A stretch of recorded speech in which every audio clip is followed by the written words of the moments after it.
Hey guys, how's it going? We're going to talk about my 23 KTM 350 XCF. This is going to be a 55-hour update on the bike and review of some of the modifications I've done to it, what I like, what I dislike. So, yeah, let's talk about 55 hours, what I've done to this motorcycle as far as maintenance. So the only thing, wear items, I've done brakes on it, brake pads. I've done chain and sprocket and the chain guides, but the chain guides were actually at 50 hours, didn't even need to be done. While I was doing new chain and sprocket, I decided to do them anyway. I have the old ones as spares. Um, Aside from that, stock, yeah, like throttle cables are still stock. They're starting to wear a little bit, so probably going to be changing those. Got a little bit of play in there. Aside from that, the bike's holding up really well. I don't have too many complaints. What you see right now, these are actually aftermarket plastics on here. Stock plastics still look great, but I wanted to do a different graphics kit on there. So that's why I bought new plastics. Otherwise, the stock ones still look pretty good. Let's get into what did I have to do. No issues, but I did have a tight left side intake valve at like about 10 hours, and I was getting some flame out issues, and I thought that was the problem. I did shim that, put it within spec, didn't stop my flame outs, and that's where I kind of started doing some modifications to this bike. I got a Recluse, used this bike for hair scrambles and enduros. That did not stop my flame outs. So I would have the clutch in, go to rev, I'd get a flame out. I'd get flame outs like, just not even lugging it too bad, just random. So I got frustrated. So what I went with is I did a Vortex ECU, had it tuned by Twisted Development, and that was a big improvement. I still, to this day, from when I put it in, I don't think I've had a flame out. Kind of can't, and I thought by just putting a Recluse in, I couldn't really have a flame out. But the bike fires immediately, runs crisp. It pulls down low all the way to the upper end, and we're going to get into the maps on that. But let's start out front. So I'm not going to spend too much time on this because I feel like I've beaten this one over the head so many times. KYB spring conversion kit, technical touch, Race Tech gold valves. I love the modification. It's gave me a lot more confidence in the front end, and I think it's you gain a couple of pounds by doing this modification over the air fork. So it just gives it a little more planted feel. Still not 100% sold that I have it exactly where I want it. I picked up a 24 YZ 450 FX, and that bike's stock. I have more front end feel and more confidence in that front end immediately. So that's frustrating. But we'll keep working on it. I still, well, actually, it's got about 40 hours on the suspension right now, so I probably have to go get it serviced, get the oil changed in it, and maybe change the valving a little bit. Looking for a little stiffer. So, all right, let's move on. So now this modification right here is the number one biggest surprise modification to me. It's the XC Gear Mako 360 bar mount. This, I've got it on sale. I forget what it was, like Labor Day sale or something like that. And it was expensive. And I was like, man, I feel like I'm wasting my money on this, but let's give it a try. It's very subtle. It works in the background. So you're not going to really notice it.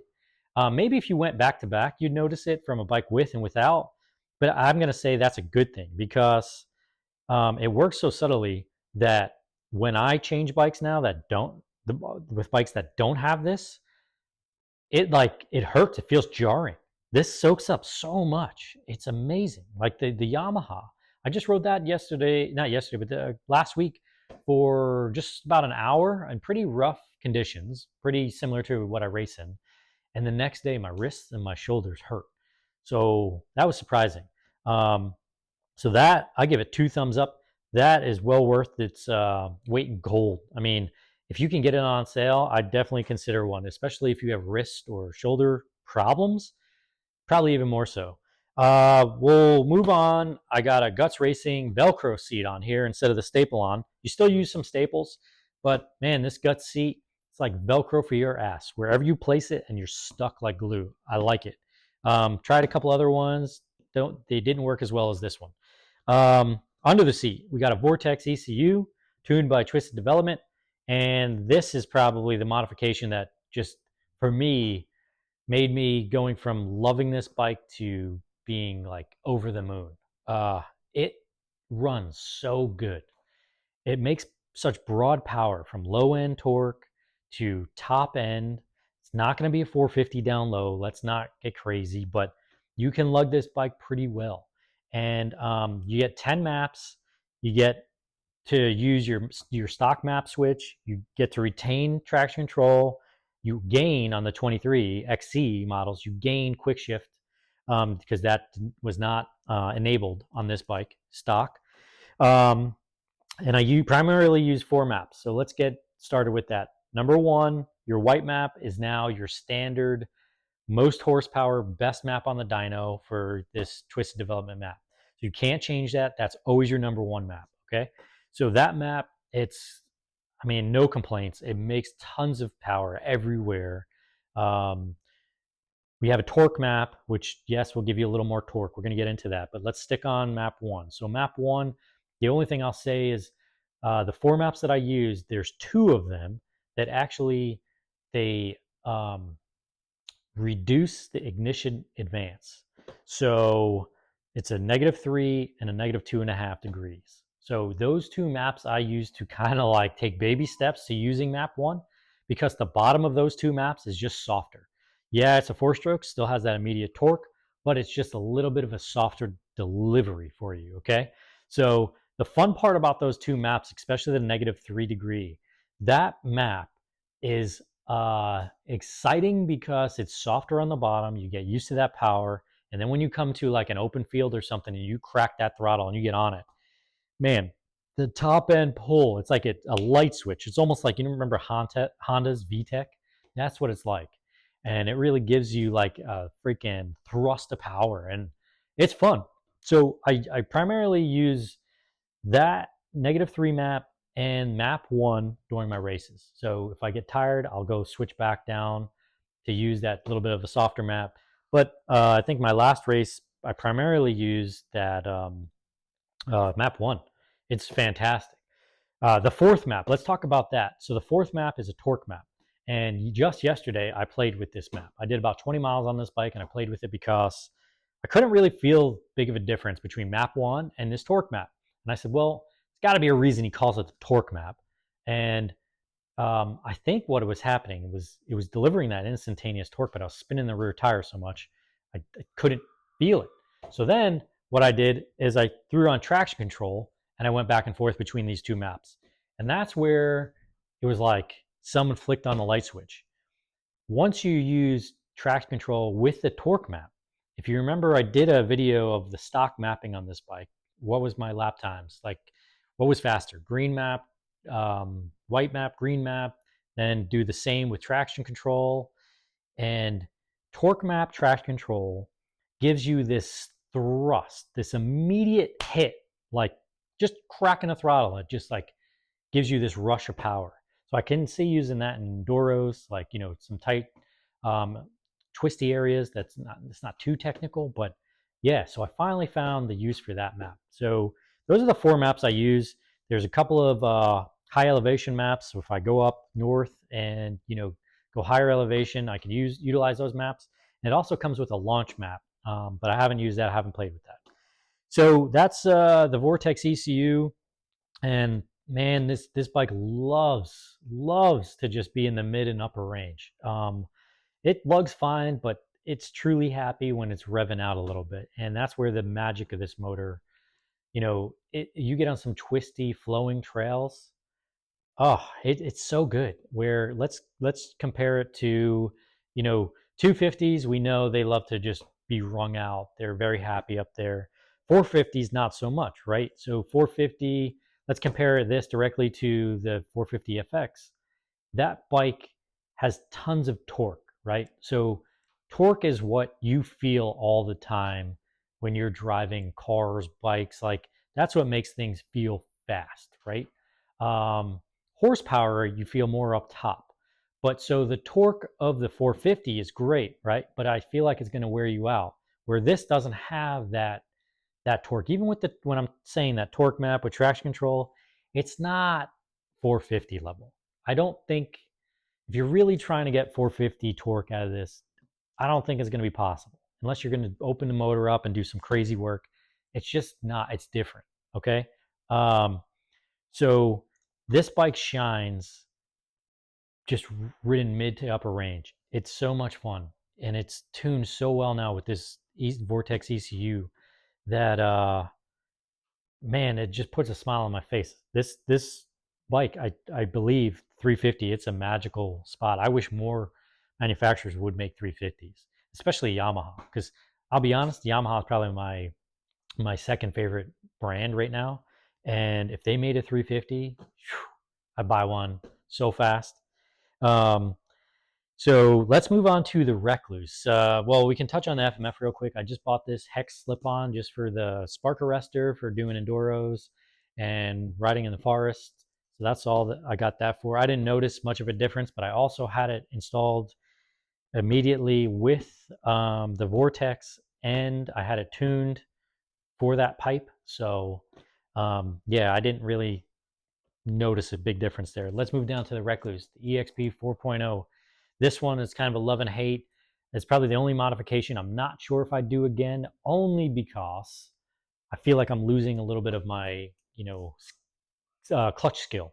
But aside from that, for the way it works, performance, all that, no complaints. That is brilliant. It really is. It's very seamless. I'm not going to sit here and say you're not going to be able to feel it at all. So if you come from a bike with a clutch, manual clutch to the Recluse auto clutch, there's this little bit of a delay. There's this little bit of a delay I can't seem to tune out. Now, you ride for 5 minutes, you forget about it, right? I'm not doing motocross. And I find that the benefits I get from it outweigh that little bit of a delay, because you can play with your free play gain with these Recluse auto clutches, and you can also kind of tune, do you want it to freewheel, do you want it to have engine braking? I tune mine to, first off, hit right off idle, basically. Like, I don't want any delay. I have it set to where I have engine braking, so it still feels like it's a manual clutch. I don't really feel any of the Recluse's benefits. Sorry, my dog. Um, so yeah, and I run minimal free play game closer to that like eighth of an inch instead of the quarter of an inch. Quarter of an inch, when you run that, it is so smooth, the engagement, where it's almost like you have a master clutch manipulator over here, which I can't duplicate. Okay. It is super smooth. And if you're looking for one of these clutches, I highly recommend it for what it is. Okay. Um, it works awesome on the KTMs anyway, to being able to adjust your free play gain right on your slave cylinder. It's easy. You can play with it. If you know it's going to be muddy, you can put a little more free play gain in it, so it's a smoother delivery. Yeah, another thumbs up. They're expensive, but if you're looking for one and you know that you're going to go to an auto clutch, that clutch is awesome. I have no complaints. Got about probably 30 hours on it right now. Yeah, I've only adjusted it a couple of times, so it seems to be wearing well. And yeah, that's about it, guys. I mean, this bike is great. Got a race coming up this weekend. I don't know if I'm going to race it because I may try the YZ. Don't worry, if you're a KTM fan, this bike is not going anywhere. I spent too much damn money on it, and I love it. Every time I ride it, it just reminds me of how good these 350s are. And when it comes down to it with the KTMs, all of their touch points, like their switches, I know a lot of people don't like this start stop switch. Clicking these buttons are a little difficult at times, even with the start stop, but I don't really mind that so much because you're not hitting them accidentally. And I like that they're both vertical because they don't take up a lot of space. I run these flag style handguards, these Cycler rebounds, and it's just one other thing on your bar. And with these vertical switches, I just like that they don't take up a lot of real estate. And yeah, future plans for this bike, I don't really have any. I think it's done. Aside from maybe doing a little tuning on the suspension, this bike, it's great. No complaints. And if you have any specific questions, let me know. But I would highly recommend this bike. All the modifications I've done so far, I don't have any complaints.